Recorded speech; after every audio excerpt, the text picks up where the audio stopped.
The Umbra Queen, the Shadow Queen, Lady of Shadows and Mother of Spiders. That last one isn't technically a title bestowed to her by anybody in Wiz, but I think it sounds cool. It's got serious Game of Thrones vibes, and I needed a third one just to make it sound cool. That's right. Today, we're talking about everybody's favorite Wizard101 waifu, Morganthe.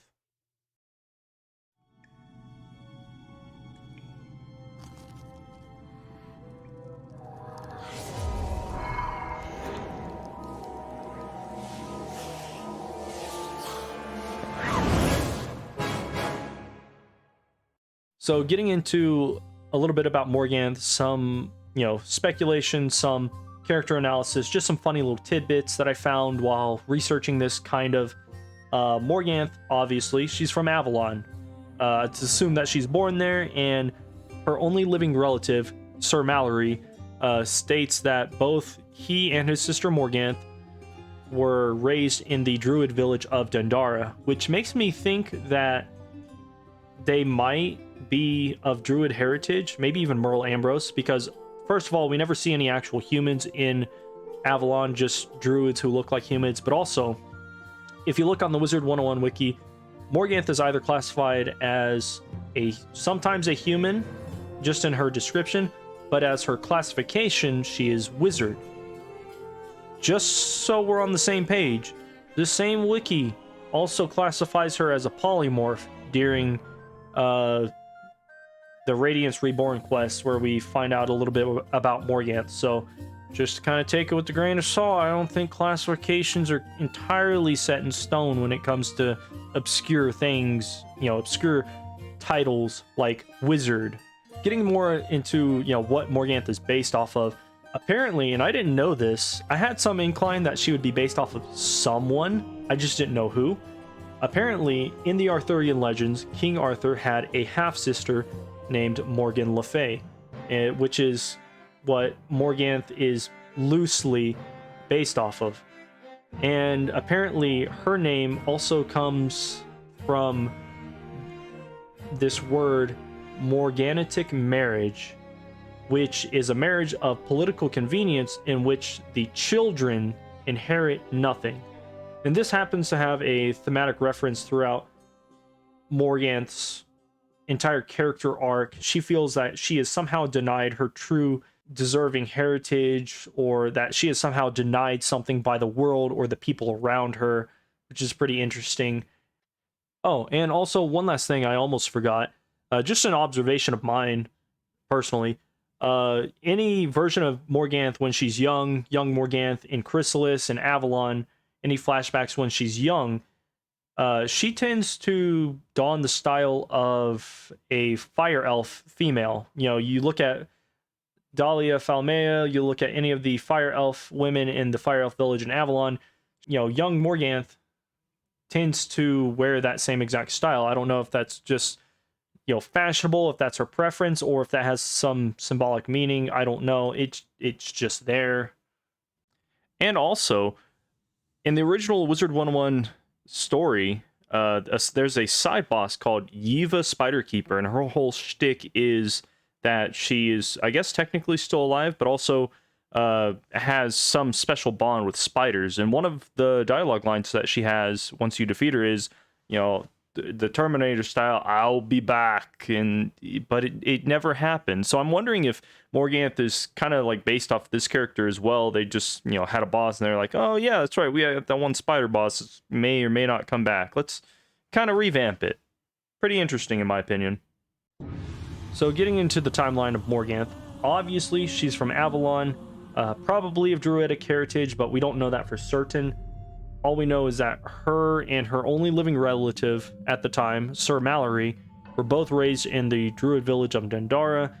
We don't know exactly when, but sometime as she's growing up, she's scouted as talent by Merle Ambrose, and Ambrose is just absolutely blown away by this chick. She is just a prodigy. She's super capable when it comes to magic. He even decides at one point that he's going to teach her all of the magic that he knows. And it's later revealed that there's obviously some magic he doesn't want to teach her yet, but Morganthe is a little bit less than patient when it comes to, gathering power. So at some point, obviously, Morganthe decides to get up to some shenanigans, some evil stuffs. She goes and somehow acquires the horned crown from a Spriggan, which is this incredibly powerful magical relic capable of turning the literal king of Avalon into a twisted evil dragon thing that should have been under the direct control of Morganthe, but probably wasn't, just due to her being so young and so, yes, just not good with magic. But anyway, she gets the horn crown and she hatches a plot with Mallory to take down King Artorias. Mallory seems to think this is some assassination business because his idea is he's going to damage the king's armor so that he can land a fatal blow on King Artorias in the middle of a duel, a simple duel, right? Morganthe, on the other hand, is thinking ahead, and she's like, okay, when King Artorias inevitably gets mortally wounded, I'm gonna give him this horned crown and take control of him. I think she specifically states that she's gonna place the crown on him and have him wrapped around her finger so he can do their bidding or whatnot. Mallory just wants to become king. Morganthe is playing at a bit of a larger game. And so that's kind of where Ghost Avalon starts up. Obviously, the player character learns through, the perspective of Gamma that Morganthe was behind that whole thing. And after that brief skirmish with Gamma, Morganthe is taken before Merle Ambrose and made to explain herself. However, she, for some reason, throws Sir Mallory under the bus. She throws her brother under the bus so hard, Gamma decides to fucking murk his ass because he ain't alive after his fight with Gamma. I don't know how or why anybody would believe that she's not evil at this point. But Merle Ambrose seems to think that it was just a lapse in judgment. She was a bit too eager to learn magic, and that she should be given another chance. And then Gamma goes off to find Mallory, which Morganthe goes out of her way to say, oh, Mallory, he told me he was going to be at the shrine underneath Ganelon Keep. You should go find him. And that's what Gamma does. Gamma goes, finds him, and well, Mallory isn't alive after that fight, so he's definitely fucking dead. Gamma definitely got +1 body count right there. And that's all we know about her time in Avalon, aside from the fact that she goes and is offered by Merle Ambrose himself the opportunity to come to Ravenwood and continue her studies. So getting into Morganthe's time in Wizard City, obviously she was invited by Merle Ambrose to go and continue her studies in Wizard City. However, at some point she fucks up big time, enough to where there's a potential loss of life and a considerable amount of destruction done to the school, and that was only negated by the efforts of Sylvia Drake and Malistaire Drake, both of them still technically being alive after that fact, as far as we know. And Morganthe is basically awaiting her punishment in the Death Tower, I think it is, next to the Death School. Malistaire walks in and he's like, hey, my wife and I basically just had to work overtime to keep all of your shenanigans and bullshit from killing people and doing as much damage as it could have. I'm going to slit your throat. And Morganthe is like you're not about to do shit. And they just throw down right there. They go at it like hand to hand, or I guess technically spell to spell. And ultimately, I think it is technically possible to win that fight as Morganthe. However, regardless of what you do, it's scripted to be a battle that Morganthe loses. And at the end of that, Merle Ambrose walks in and he's like, Malistaire, what the actual fuck? You're not supposed to be killing our students, you're just supposed to be disciplining them. And then he turns to Morganthe and Ambrose is like, you know, your reckless disregard of the safety and security of the school have opened my eyes. You were obviously not a good person. I'm going to expel you from Ravenwood and take away your deck of shadows. Be gone. Go find yourself in the spiral, but don't come back right now. You know, he basically kicks her out of Ravenwood. And Morganthe is not happy about that at all. Morganthe is like, no, you can't do that. I'm not, you know, total Spider-Man Tony Stark deal there where he's like, I'm nothing without the suit. You know, I'm nothing without my deck of shadows and my spells. You can't do this to me. And she gets, you know, she gets kicked out. Her deck of shadows is taken by Merle Ambrose. And, you know, for some reason, he decides to seal that at the bottom of Mirror Lake for some fucking reason. And that's all we know about her time in Wizard City. What happens next is Morganthe decides to leave Wizard City, and we, the player, find out through some sort of memory thing in the Chamber of the Mind in Chrysalis. We find out that Morganthe decided to go to Chrysalis. She employs the help of Taylor Coleridge and his pirate crew to sail the Starfall Sea in search of treasures and whatnot, but all the while she's using them in order to you know, reach somewhere that she can learn astral magic, which is pretty interesting. It's here that we find out that obviously all the members of Coleridge's expedition, aside from Coleridge himself and Morganthe, they all die.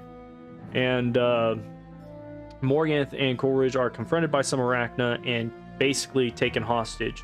What ends up happening next is we, the player, in, you know, Morganthe's little dream bubble in Radiance Reborn, we see through her perspective, she ends up fighting the Arachna, and even though she wins, it's basically like a break-even fight. It's basically to a standstill. She's like probably not going to be considered the winner of that fight, other than she just survived. And the Arachna are like, hey, you know, we can toss the rat in the pit with the small spiders, but this person, you know, this wizard right here, she's got some potential. Let's take her in the back room and do some experiments on her. And what happens next is anybody's guess. I think it's stated that Morganthe was at some point corrupted by the shadow through the Arachna's experimentation on her or something. And she just at some point she decides to embrace the shadows and learn how to use shadow magic as well as pursue astral magic. And this is where things get pretty interesting in my opinion, because this kind of ties a whole lot of lore plot points together in regards to Celestia and whatnot. But Morganthe obviously went to Radiance, not quite Radiance Reborn yet, but obviously Radiance, which was the astral learning place in Chrysalis, and she starts trying to learn all of the astral spells. However, she's technically just not good at it at all. She can't get a grasp on it. It's not something that she can do. So two things happen. One, through her experimentation, Morganthe learns how to twist the shadows into an aura-like state, just like some of the astral spells, which is how we get the shadow spells like Shadow Shrike, Shadow Seraph, and the other third one I forget about. You know, stuff like that. Morganthe basically creates herself, which I think is really cool.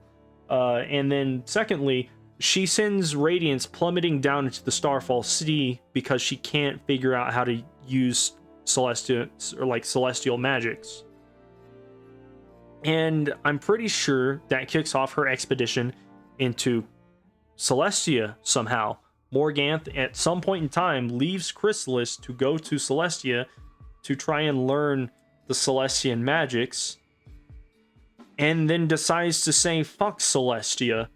Takes, like, at this point, she's got an army, and she just tries to take over the world, and the Storm Titan just sinks it under the sea when the Celestians ask for help. That's basically the gist of it, like, canonically. I don't think there's anything really too much more specific that she has to do with Celestia. And then after that, it's basically not really stated. I just know that at some point, an asteroid kind of appears and blocks Azteca from the view of the spiral, so everybody thinks it's a lost world, and that's basically it as far as I understand it, as far as Morganthe's story before us, the player character, comes into play. Oh, and one thing that I had forgotten to mention is I'm not entirely sure when, but at some point Morganthe goes and just starts fucking up Chrysalis. She's waging war on the entire world, as it were, and I'll talk more about that a little bit later, but just know that Morganthe is the reason Chrysalis is in a pretty shitty state sometime before even our player character, gets involved in that story. So I'm in the middle of editing this, and I came across a pretty interesting ad for Wizard101 way back in like 2012. Thought I'd just kind of add this for anybody who didn't quite get to experience this lovely, lovely little cinematic. Enter Wizard101. And step into my web of dark magic. Battle Morganthe and all new monsters in the underwater world of Celestia. So we, the player character, make it to Celestia, right?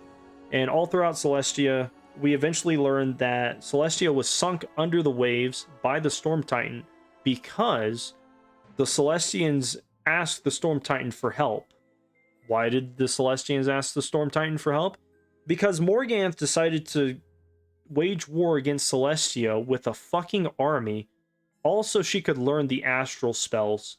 And when she couldn't do that, she just decided, fuck it, I'm gonna wage war, I'm gonna kill all of you. Celestians asked the Storm Titan for help, and he sunk him under the fucking waves. That's basically it. Or that's, at the very least, that's what we learn. And so we're going through and we find out that, you know, there's civil unrest in the Crustacean Empire and all throughout the world of Celestia. And we find out that Morganthe kind of had a little bit of her hand in that one. It's not really sure. She may have been going back to try and learn more astral magics, but it's never, I don't think it's ever really stated why she went back to Celestia. That's just how Kingsisle introduced her. Like, she's at the literal second to last dungeon, not even the last dungeon. She's in the second to last dungeon when we first come face to face with her, and she's just like, oh wow, it sure was easy to get these crabs to fight themselves and shit. Better go do something else. And she dips. So anyway, that's her entire involvement in Celestia.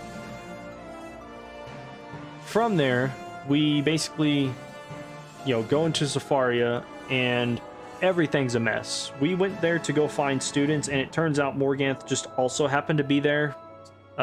Turns out she was just conveniently getting her deck of shadows out of Mirror Lake, where it was sealed. Apparently a long time ago, Merle Ambrose came to Zafaria with the Council of Light, spoke to the 4 tribes, gorillas, zebras, lions, and elephants, gave them each 1 golden relic to keep safe. That would keep Morganthe's deck of shadows locked at the bottom of Mirror Lake.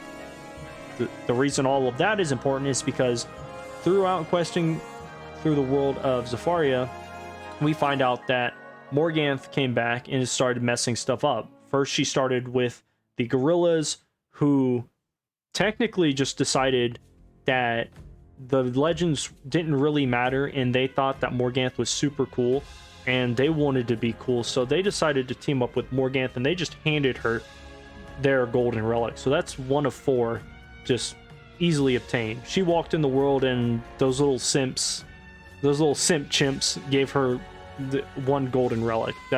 That's it. Next, obviously, as the Pride of Wizards were going through the savannah into the lions territory, Morganthe decided that she was going to fuck with the lions, and so she basically had a civil war break out where the king of the lions, the Lion King, was turned into a miniature giraffe and imprisoned by his evil brother Nurgle. Dumb name, by the way.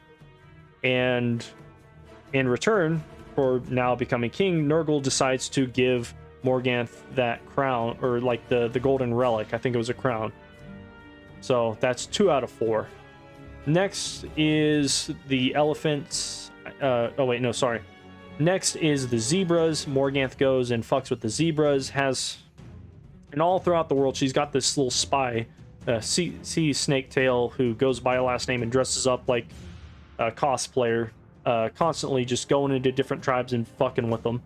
She has CC go to the zebra kingdom and basically has the rhinos, I guess, start fucking with the zebras, which confuses me because the rhinos don't seem like a joke, which means that Merle Ambrose just totally didn't give them an extra relic for some reason. Like, if the rhinos had an extra relic, we might have actually been able to stop Morganthe from getting her deck of shadows, but then again, they only had 4 slots to make final bosses with, so obviously they could only choose 4 out of the 5 tribes, right? But anyway, CC goes in there, fucks with the zebras, and gets the zebra golden relic. So that's 3 out of 4. The last one, Morganthe gets Prince Taziri, the current elephant prince, basically mind controls him, walks him through the elephant graveyard into the tomb of Queen Alicia, the first elephant queen who embraced the light or whatnot, went out of the jungle or something, and she basically has the prince break the spell on the tomb so that she can get the elephant relic. So that's 4 out of 4 complete. She got the entire set, and she decides to go to Mirror Lake. We, the player character, decide to go after her, find CC, beat him, and then go straight up into a mountain called Shining Mountain, which is overlooking Mirror Lake somehow, I guess. I don't really know how that works, but it just does. So we meet Morganthe in Shining Mountain, and she's like, hey, you know, you and I aren't so different. I used to be a promising student in Ravenwood just like you. Imagine what I could teach you. You should join me. And honestly, I think that's just a missed opportunity for our wizards to become more powerful. It absolutely would have been awesome to join the villains, but sadly, that's not how the story goes. And what ends up happening is we decline, and she's like, you know what? Fuck you. Power Rangers of Shining Mountain, assemble and kill the wizard. And so we fight her little spectral dudes, and as soon as we're done with that, she's like, oh, hey, you sure took care of them. Anyway, you just be quiet over there. I'm going to speak this charm of making and teleport into Mirror Lake or drain the lake or some shit like that. And she just dips. She doesn't even bother with us. Like, she does not give a fuck that we are there. And then, you know, we go in, defeat some Goliaths that we've been seeing Goliaths all throughout the world. This is the first time we get to fight like a ton of them. And then we catch up with Morganthe, and she's like, why are you being such a killjoy? I'm just trying to get something that was stolen from me.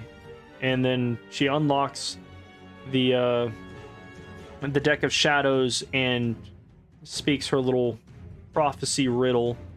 The mirror will break, the horn will call, from the shadows I strike, and the skies.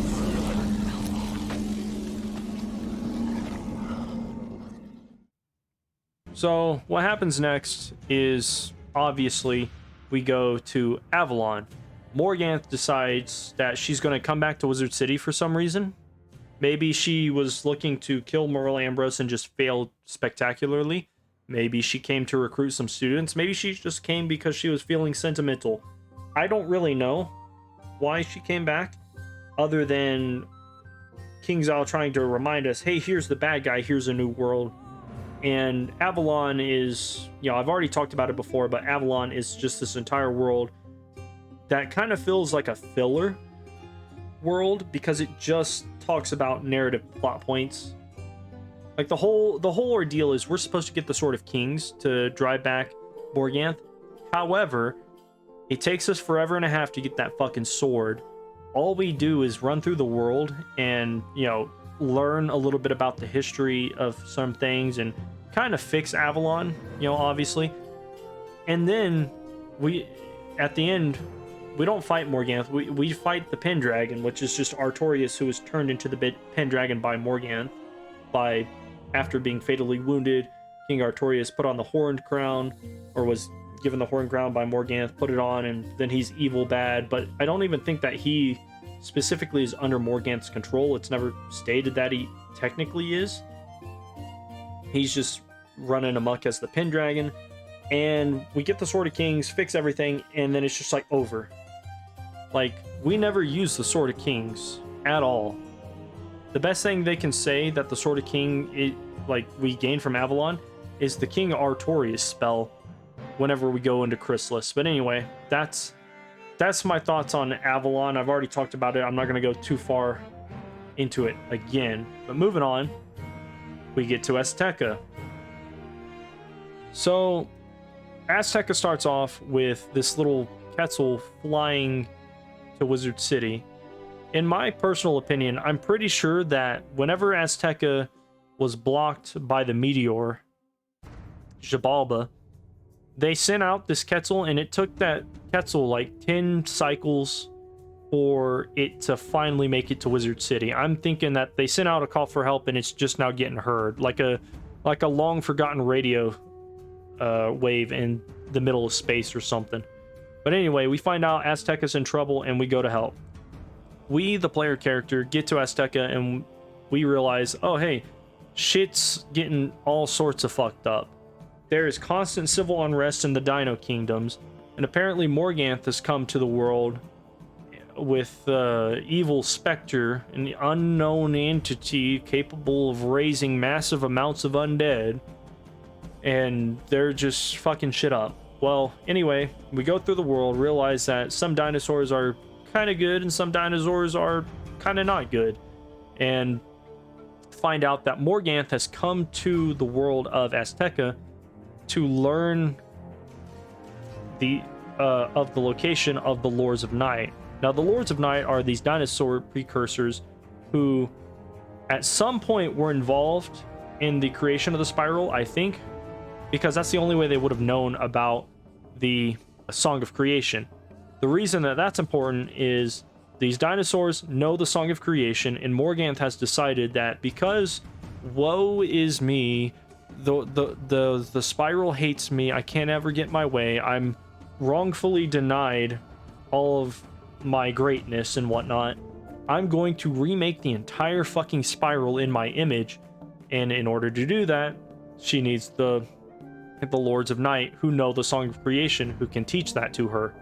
And so that's the whole reason she's in Azteca. Well, we go about Azteca fucking shit up, putting everything back in order, only to find out that even before we stepped into Azteca, Azteca was doomed. There's no way we could have stopped Xibalba. It's specifically stated that it doesn't matter what we did throughout that entire world. Xibalba's, Azteca's fate was sealed. Xibalba was going to destroy it. Everything was set in motion before we even got there.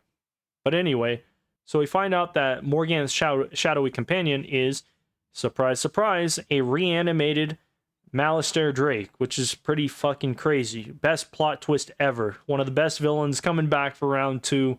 And they did a really good job setting him up, especially with, even though he didn't get his own dedicated world afterwards, Darkmoor was just fucking fantastic. Sorry, I'm getting off topic. But anyway, we go while Morganthe is just kind of fucking around on Xibalba for some reason.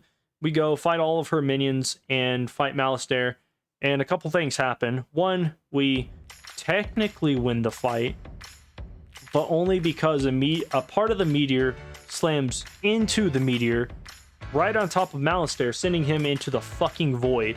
This is going to be important later, in my opinion. But then after that, Morganthe is like, yeah, you can't stop it. It's already, everything was set in motion before you got here. Later, nerd, and she leaves. And so we have to go break the news that a couple hundred, a couple thousand, couple million dinosaurs are going to lose their homes and probably all die before they can get out the spiral door. And then we just teleport back home and go tell Merle Ambrose of what happened in Azteca. And that's it for Azteca. Next, we move on to Chrysalis, the final world in which Morganthe appears. So far. I'll talk about that more later. But anyway, Long story short, the Council of Light sends us, the player character, to the Isle of Arachnus to craft a spiral key to get into Chrysalis. The reason we go to the Isle of Arachnus is because it broke off from Chrysalis and is just far away from Chrysalis to be outside of the range of Morganthe's barrier that she somehow wrapped the entire fucking world of Chrysalis in.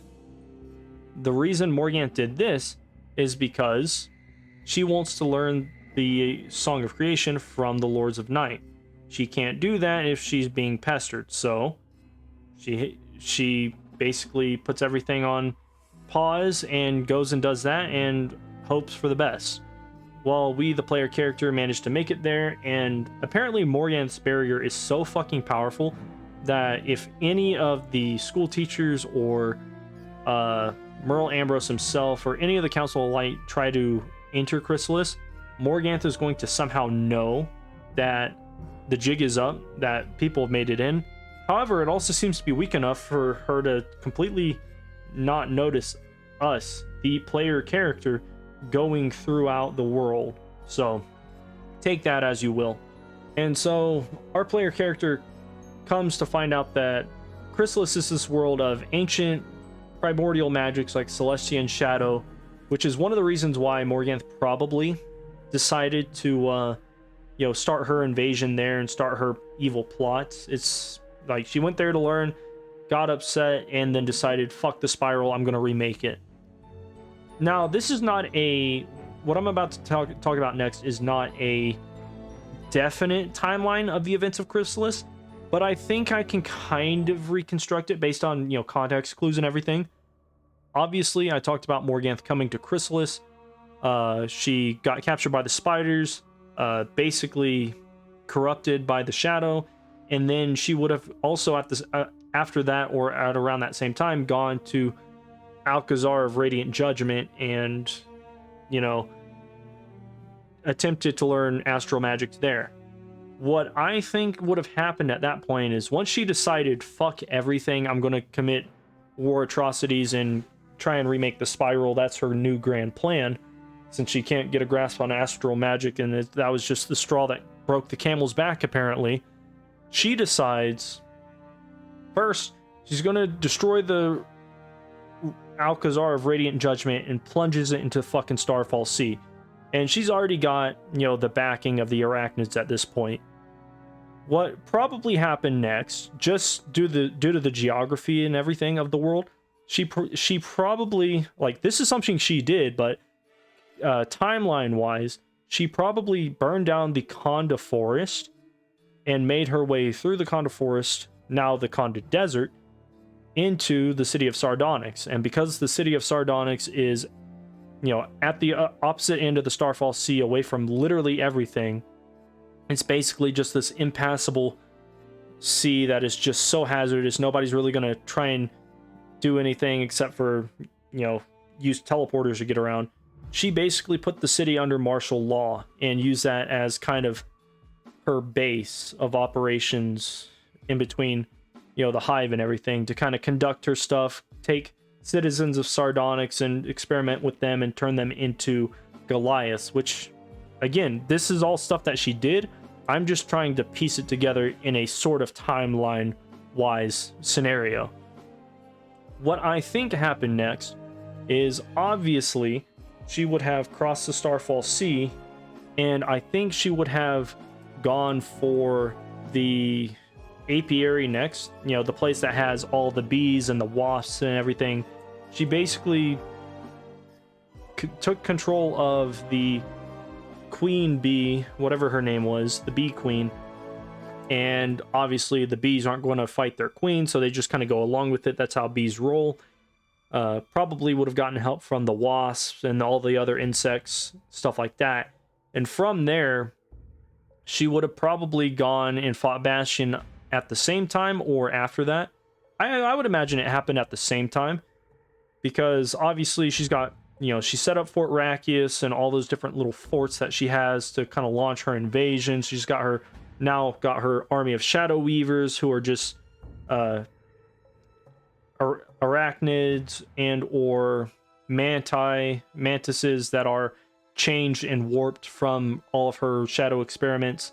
Like, she's got her army. She's now, pushing out to the rest of Chrysalis. And probably next on the chopping block would have been Bastion. So what ended up happening with Bastion is Morganthe went head-to-head with Bastion, but it turns out the place was well fortified. It was basically like a Fort Knox. It was impenetrable, impregnable. She couldn't do anything with it, right? So Morganthe decides to hatch a plan. Instead of going at Bastion head-to-head, she's going to go and cast a little spell, turn everybody to stone, and then just walk into the city and claim it, basically. Like, that's basically what happens. Is Bastion was not able to be conquered by her through traditional warfare, so she just unleashed a deadly spell, froze people into stone. And I would imagine at that point she would have just walked her soldiers in through the front fucking gates, and any deer mouse that wasn't immediately turned to stone or killed by the fighting escaped into the last wood, which obviously is the last wood in Chrysalis, since she's just burning shit down like the Conda forest. And that's, in my opinion, kind of how things must have played out. Like, from a strategic standpoint, if you were to make that a little game, that probably would have been the best maneuvers that she could do in that order. But anyway, we basically find out that all that stuff happened, maybe not necessarily in that order, but we find out that happened. We go through the world, and then once we get close to the hive, we actually find ourselves at the Chamber of the Mind, where we find out that Morganthe, got taken by the spiders and everything, and warped and everything. We actually find out a little bit about her getting the Horned Crown. She fought a Spriggan for it and won, basically.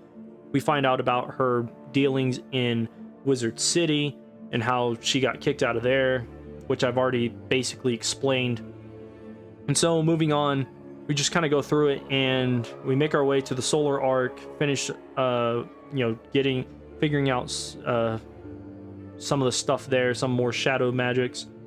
And then we go through the hive, and with the help of Grandfather Spider, we devise a plan to turn the Goliath soldiers back into, bees and mantis and wasps and whatever else that they came from and were twisted from. And then we start making our way towards the Shadow Palace. Now, the Shadow Palace is like Morganthe's big whole place. And throughout the world, Morganthe has had a lot of her generals along the way, keeping us from reaching her, and also just trying to maintain her order over the world of Chrysalis. And so we go through the world, defeating her generals. Like, there's not really much to say other than she kind of intervenes and gifts Ghost Dog some shadow magic, and he still fucking fails. And then at the very end, we have to fight some trees, because apparently there's an evil tree that is also on Morganthe's side for some reason. And with the help of Old Cobb and shadow magic, we go through the Shadow Palace, through the galleries, and then we fight Morganthe. And at this point, Morganthe is getting a grasp on the Song of Creation. So we go in there and we fucking kill her. Kind of. She summons 4 versions of herself: Death, Balance, Storm, and Ice. They're not too tough. If you have a Jade set on, you could literally Jade up for those specific schools, and eventually they will kill themselves due to backlash. I did that a couple years ago. It was fucking amazing. But anyway, she shows off her mastery with some other schools just through her intervention with the Song of Creation. However, we end up beating her, and then she's like, oh no, that's impossible. I just need more power to defeat you. You are the villain. I'm gonna draw upon the Song of Creation and destroy you or something. And she's like, yes, I'm powering up to fire my laser. Oh wait, no, it's too much. And then, for some fucking reason, she's standing on a glass floor and crashes through. Like, I want you to understand just how much bullshit this is. She built the Shadow Palace. She probably had a hand in designing how it was built in her own personal fucking chambers. It's called Morganthe's Chambers. That's the dungeon. She's casting powerful magic, gets kind of kerfuffled, trips kind of, cracks the glass floor and falls through into the fucking void. That is how Morganthe's story ends up to that point. It's kind of dumb, kind of convoluted, but obviously they couldn't have made us, Song of Creation level powerful, given what they had planned for Grandfather Spider and Grandmother Raven. It's just kind of weird. It was kind of like a Naruto ending, in Naruto Shippuden, how Black Zetsu stabbed Madara in the back, even though Madara is way powerful, and then boom, Kaguya. Bullshit ending. But anyway, I wanted to bring up the fact that Morganthe falls into the void of the spiral, specifically because Malistaire also got blasted into the fucking void of the spiral by Shabalba, and he comes back and fucks with us in Darkmoor. Malistaire fell into the void of darkness, gained the ability to use shadow magic, came back and fucked with us throughout the entire dungeon of Darkmoor, and yet Morganthe's story is just, oh hey, I've transformed, I have learned the Song of Creation, even though I can't wield it, I'm gonna accidentally throw myself into the void. There's still a chance Morganthe comes back, that's all I'm saying. But anyway, after that, that's basically it. That is Morganthe in a nutshell. She's basically been this character, just kind of as an overview, she's this character who, for some reason, felt like she was entitled to much more out of life, and constantly, through her actions, just ruined her situation. She's had constant failure in her attempts to fuck shit up. And then, that trend just kind of continues until she falls through the floor into the void.